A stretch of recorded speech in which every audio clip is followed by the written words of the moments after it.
The crystal chandelier at Bistro Laurent cast elegant shadows across our family table, but the atmosphere was anything but refined.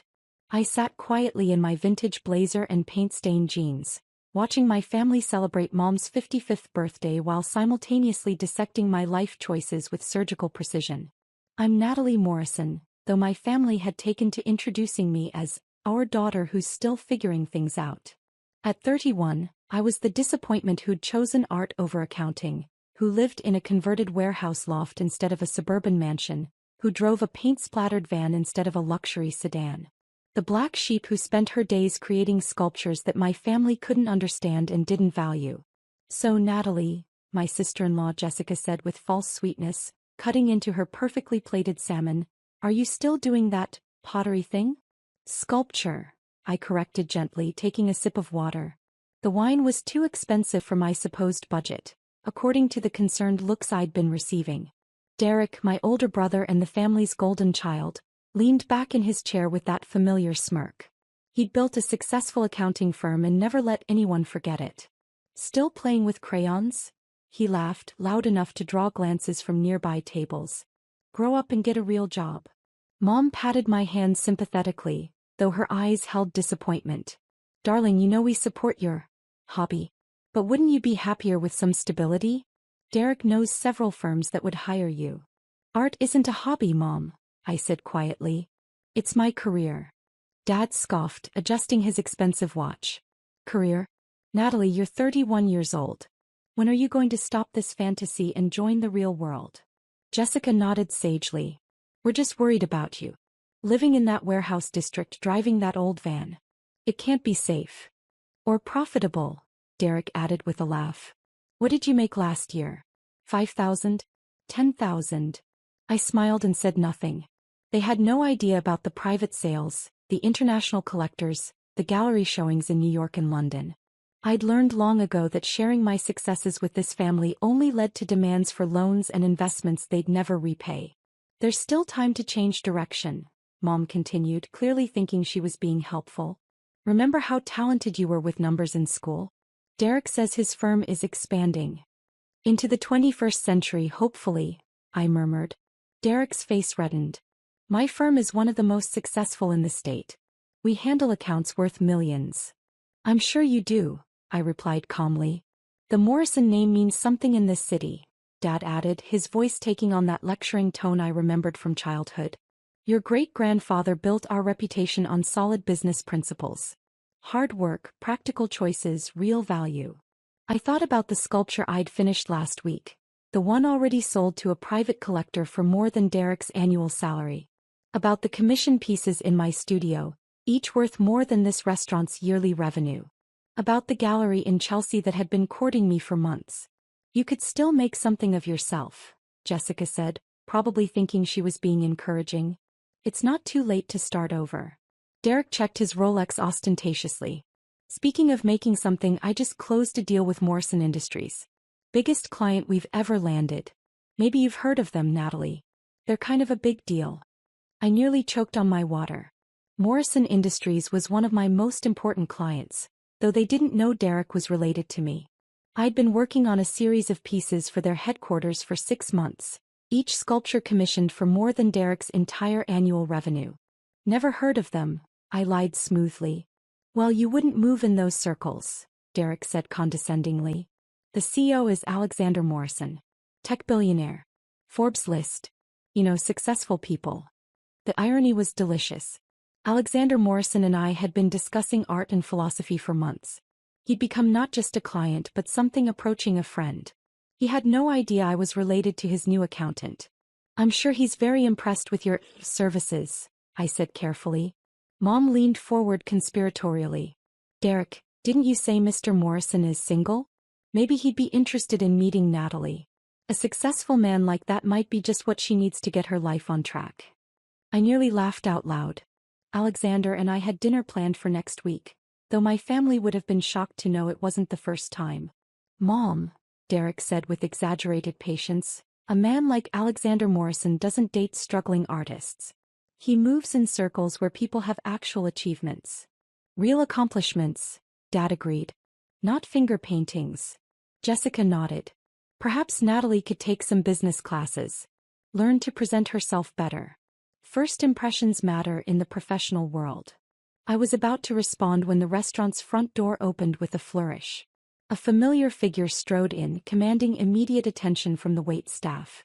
Alexander Morrison, tech billionaire and art enthusiast, swept into Bistro Laurent like he owned it. Which, knowing his portfolio, he very well might. His eyes scanned the dining room and landed on our table. His face lit up with genuine pleasure. "Natalie," he boomed across the restaurant, his voice carrying clearly through the hushed dining room. "My favorite artist." Every head in the restaurant turned to stare. The maitre d' practically materialized at Alexander's side, bowing and scraping as he guided the billionaire toward our table.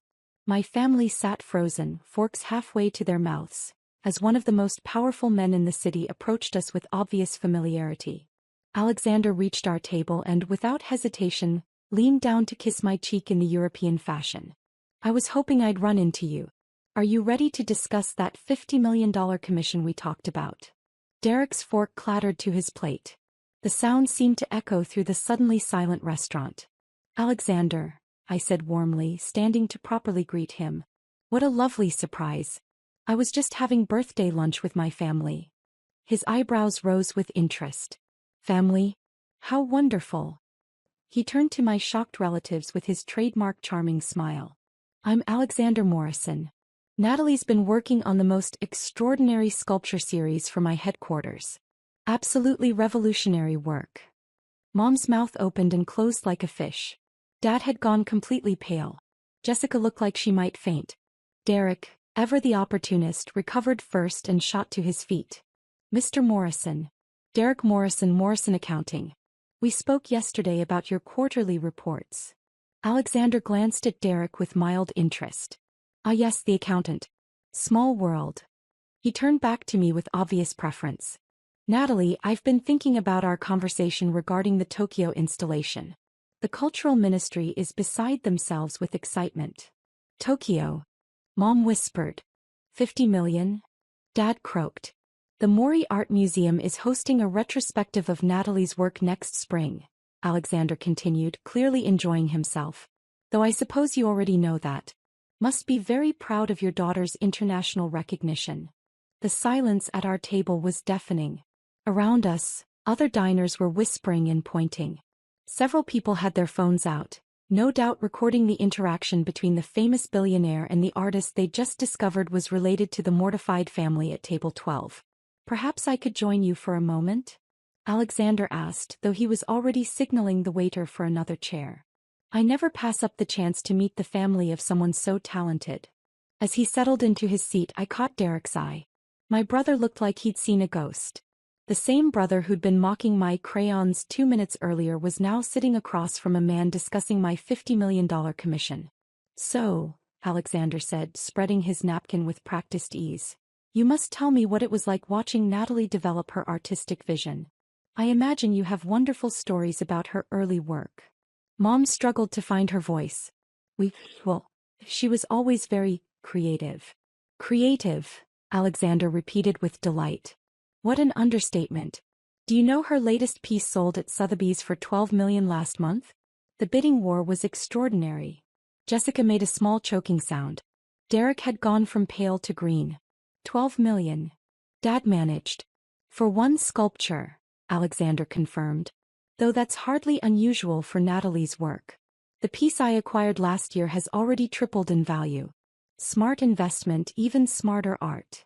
He turned to Derek with polite interest. "You're in accounting, I believe? You must appreciate the financial success of your sister's career. Very impressive returns." Derek couldn't seem to form words. This was the same Derek who'd been lecturing me about real jobs and practical choices 5 minutes earlier. "I was just telling the family about your Morrison Industries account," I said innocently. Derek was quite excited about landing such a prestigious client. Alexander's smile became slightly sharper. "Yes, well, we'll see how that works out. I do so value competence in my business relationships." The threat was subtle but unmistakable. Derek's face went from green to gray. "Natalie," Alexander continued, "I hate to interrupt your family celebration, but I have some exciting news." The Venice Biennale has accepted your installation proposal. You'll be representing the United States Pavilion. If Derek had looked shocked before, now he appeared catatonic. The Venice Biennale was to the art world what the Olympics were to sports. It was the kind of recognition that secured artistic legacies. That's wonderful news, I said warmly. Though I'll need to finish the Morrison Industries series first. Of course. Take all the time you need. Art can't be rushed. He glanced around the table at my stunned family. I imagine you'll all be attending the opening in Venice? It's quite the honor to have a family member selected for such a prestigious exhibition. Mom nodded frantically, though she clearly had no idea what the Venice Biennale actually was. Alexander's phone buzzed discreetly. He glanced at it and sighed. I'm afraid I need to take this call. European markets, you understand. He stood, kissing my cheek again. Dinner Thursday? I'll have my assistant make reservations at Le Bernardin. Perfect, I agreed. He shook hands around the table, pausing at Derek. Pleasure meeting you all. Derek, I look forward to reviewing those quarterly reports. Accuracy is so important in financial matters, wouldn't you agree? Derek managed a weak nod. After Alexander left, trailing restaurant staff and lingering stares, our table fell into stunned silence. The waiter approached cautiously to refill our water glasses, clearly aware that something significant had just transpired. Finally, Mom found her voice. Natalie, $50 million? For one commission, I confirmed. Though there are others. The art world is surprisingly lucrative when you reach a certain level. Venice Biennale? Dad asked weakly. Think of it as the World Cup of contemporary art. Very selective. Very prestigious. Jessica was staring at me like I was a stranger. You're famous? In art circles, yes. I've been featured in Art News, Art Forum, the New York Times art section. My work is in several major museum collections. Derek finally spoke, his voice barely above a whisper. Why didn't you tell us? I considered the question carefully. Would you have believed me? Or would you have accused me of fantasizing again? The truth hung in the air between us. We all knew the answer. Besides, I continued, I tried to share my successes early on. Remember when I got my first gallery showing? You all missed it because Derek had a golf tournament. When I sold my first piece for 6 figures, Dad told me it was probably a fluke. When the Times reviewed my exhibition, Mom said she hoped I wasn't getting a big head about my little hobby. They had the grace to look ashamed. The warehouse loft you're so concerned about? I continued. I own the entire building. It's worth about $8 million. The van you think is unsafe. It's custom designed for transporting valuable artwork. Cost more than Derek's BMW. Derek winced. I don't live the way I do because I can't afford better. I live this way because it suits my work and my values. I don't need a mansion to prove my worth. Mom reached across the table. Sweetheart, we had no idea. You had no idea because you never asked. You never showed interest in my work, never attended my exhibitions, never bothered to learn about contemporary art or what I was building. Dad cleared his throat uncomfortably. We thought we were being realistic. Practical. You thought you were being superior, I corrected gently. There's a difference. The waiter approached with dessert menus, but the mood at our table had shifted dramatically. My family was looking at me with new eyes, and I could practically see them recalculating every assumption they'd made about my life. The commission Alexander mentioned, Jessica said hesitantly.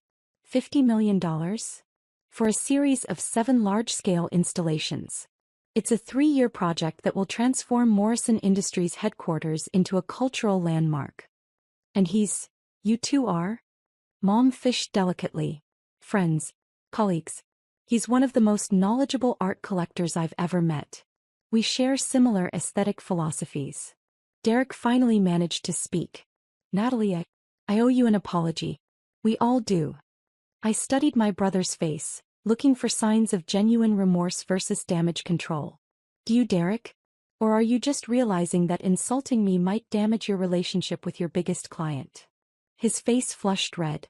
That's not. It's exactly what you mean, I said calmly. And that's fine. Business is business. But let's not pretend this is about family suddenly realizing they were wrong. This is about social and financial calculation. Mom looked stricken. That's not fair, Natalie. We love you. I know you love me, Mom. But you don't respect me. There's a difference. I signaled the waiter for the check. Alexander was right about one thing. First impressions matter in the professional world. And you've all made very clear impressions about what you think of my profession. Where are you going?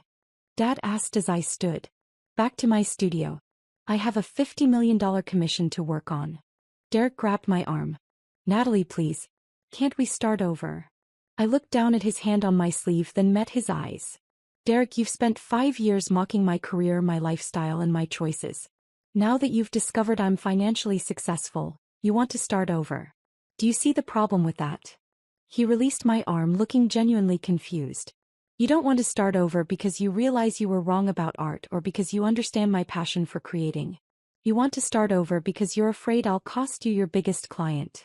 The accuracy of my statement was written all over his face. I pulled out my wallet and placed enough cash on the table to cover the entire bill, plus a generous tip. Happy birthday, Mom. I hope you have a lovely rest of your celebration. As I walked toward the door, I could hear the urgent whispered conversation starting behind me. Damage control, recalculations, new strategies for dealing with the family member who just revealed herself to be worth more than all of them combined. Outside the restaurant, I sat in my paint-splattered van for a moment, letting the irony of the situation wash over me. For years they'd pitied me. Now they'd fear me. Neither reaction had anything to do with who I actually was as a person. My phone buzzed with a text from Alexander. Hope I didn't cause any family drama. Your brother seemed surprised. I typed back, only the good kind of drama. Thank you for the perfect timing. Lunch Thursday to discuss the Tokyo details? Absolutely. And Alexander? Derek really is a competent accountant. Don't fire him on my account. Generous of you. See you Thursday. I started the van and headed back to my studio, where 7 partially completed sculptures waited for my attention. $50 million worth of art that would outlast any family drama, any social calculation, any temporary shift in their perception of my worth. In my rearview mirror, I could see my family still sitting at the table through the restaurant's windows, their heads bent together in intense conversation. Tomorrow Derek would probably call. Maybe Mom would stop by the studio. Jessica might even ask to see my work. But it wouldn't matter. Real relationships aren't built on sudden revelations of financial success. They're built on years of support, understanding, and respect. Things my family had never offered when they thought I needed them. I pulled into my warehouse district, past the converted lofts and artist studios, into the loading bay of my building. $8 million of prime real estate that I'd bought with the proceeds from my finger paintings. Inside, my studio was exactly as I'd left it. Sculptures in various stages of completion, sketches covering the walls, the controlled chaos of serious creative work. This was my real world, not the one my family had tried to push me into. My phone rang. Derek's number appeared on the screen. I let it go to voicemail. Some bridges, once burned, can't be rebuilt with sudden declarations of support or belated recognition. My family would have to decide whether they could learn to respect me for who I'd always been, not just for what they'd discovered I was worth. As for me, I had work to do. 7 installations to complete, a Venice Biennale to prepare for, and a career that had succeeded magnificently without their approval. Sometimes the best revenge isn't proving people wrong. It's proving yourself right regardless of whether they're watching. 3 months later, I stood in the Morrison Industries headquarters, watching as the final installation was carefully positioned in the main atrium. The sculpture series had exceeded even Alexander's expectations, drawing art critics and collectors from around the world to see the transformation of a corporate space into a cultural destination. Extraordinary, Alexander murmured, standing beside me as we watched the installation team make final adjustments. You've created something that will inspire people for generations. The building's lobby had become a pilgrimage site for art lovers. The 7 sculptures created a narrative flow that guided visitors through a meditation on technology, humanity, and the future. It was, without question, the finest work of my career. The Venice pieces are coming along well, I told him. I think you'll be proud to see the United States Pavilion this year. I wouldn't miss it, though I suspect your family will want to attend as well. Derek had indeed called. Several times. So had Mom and Dad. They'd all expressed interest in learning more about art, and being more supportive. Jessica had even asked if she could bring her children to see my studio. "We'll see," I said diplomatically. "You're being generous considering how they treated you." "I'm being practical," I corrected. "Holding grudges takes energy I'd rather spend on creating." Alexander smiled. "Spoken like a true artist. Focus on the work, let everything else sort itself out."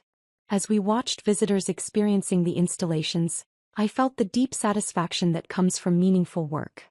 Money was wonderful, recognition was gratifying, but watching people connect with art in a way that expanded their understanding of the world. This was why I'd chosen this path. My phone buzzed with a text from Derek. "Saw the piece in the Times about the Morrison installations. Mom wants to know if you'd like to have dinner this Sunday. No agenda, just family." I considered the invitation. My family had learned an expensive lesson about assumptions and respect. Whether they'd learned it permanently remained to be seen. But Alexander was right. The work was what mattered. Everything else would sort itself out. I typed back, "Sunday works. But I choose the restaurant this time." After all, if we were going to rebuild our relationship, it might as well be in a place that appreciated real artistry. Some victories aren't about proving people wrong. They're about proving yourself right, and then having the grace to share that success with people who are finally ready to understand what they've been missing all along.